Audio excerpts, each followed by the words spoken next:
RTI డిపార్ట్మెంట్లో అధ్యక్ష పన్నులు వేస్తా ఉన్నారు. పరోక్షంగా పన్నులు ఎట్లా వేసిందంటే ఈ 1 ఏప్రిల్ నుంచి మోటార్ సైకిల్ కొనుక్కుంటే ఒక రైతు, ఒక విద్యార్థి, ఒక కూలియో మోటార్ సైకిల్ కొనుక్కుంటే 2000 రూపాయలు రోడ్ సేఫ్టీ ట్యాక్స్ కొత్తగా పెట్టిండ్రు. ఉన్న ఆర్టీఏ ట్యాక్స్ గా అదనంగా అరే మీరు పెద్ద పెద్ద కార్ల మీద వేయండి, లగ్జరీ కార్ల మీద ట్యాక్సీలు వేయండి. ఇక మోటార్ సైకిల్ ఓ విద్యార్థి కొనుక్కుంటాడు, లేదంటే ఒక రైతు కూలి కొనుక్కునే మోటార్ సైకిల్ మీద కూడా ఇవాళ 2000 రూపాయలు మినిమం రోడ్ సేఫ్టీ ట్యాక్స్ ను ప్రభుత్వం పెట్టింది. అదేవిధంగా మిడ్ సైజ్ కార్లు, చిన్న కార్ల మీద కూడా 5000 రూపాయల ట్యాక్స్ కొత్తగా ప్రతిపాదించారు. ట్రాన్స్పోర్ట్ వెహికల్స్ మీద 10,000 రూపాయల ట్యాక్స్ పెట్టినారు.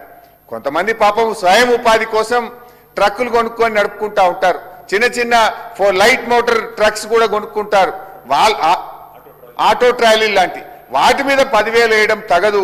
ప్రభుత్వం ఆలోచించి మీరు పెద్ద వాహనాల మీద వేయండి, కానీ మోటార్ సైకిళ్ళ మీదనో మధ్యతరగతి వాళ్ళు కొనుక్కునే కార్ల మీదనో మరి పేదవాళ్ళు ఉపాధి కోసం బండ్లు కొనుక్కునే ట్రాన్స్పోర్ట్ వాహనాల మీద పన్నును తగ్గించాలని, దీన్ని ఆలోచించాలని చెప్పి మీ ద్వారా ప్రభుత్వానికి కోరుతా ఉన్నా.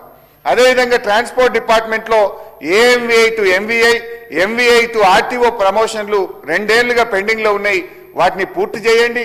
మీరే అనేక సార్లు వాహనాలు ఇస్తామన్నారు, వాళ్ళకు వాహనాలు సమకూర్చండి. అదేవిధంగా ఆర్టీఏ ఆఫీసులు 26 కిరాయి బిల్డింగ్లలో ఉన్నాయి. 26 ఆర్టీఏ ఆఫీసులకు 6 నెలలకెళ్ళి కరెంట్ బిల్లు కట్టలేరు, 3 నెలలకెళ్ళి కిరాయిలు కట్టలేరు. అరే 1000 కోట్లు ఇచ్చేటువంటి ఆర్టీఏ ఆఫీసులకే కిరాయి కట్టకపోతే ఎట్లన్నా? 6-7 వేల కోట్ల ఆదాయం ఇస్తున్నారు వాళ్ళు. ఆ కిరాయిలు కట్టండి, కరెంటు బిల్లు కట్టండి, వాహనాలు ఇవ్వండి, అదేవిధంగా ప్రమోషన్లు ఇవ్వండి అని చెప్పి మీ ద్వారా మంత్రి గారి దృష్టికి తెస్తా ఉన్నా అధ్యక్ష.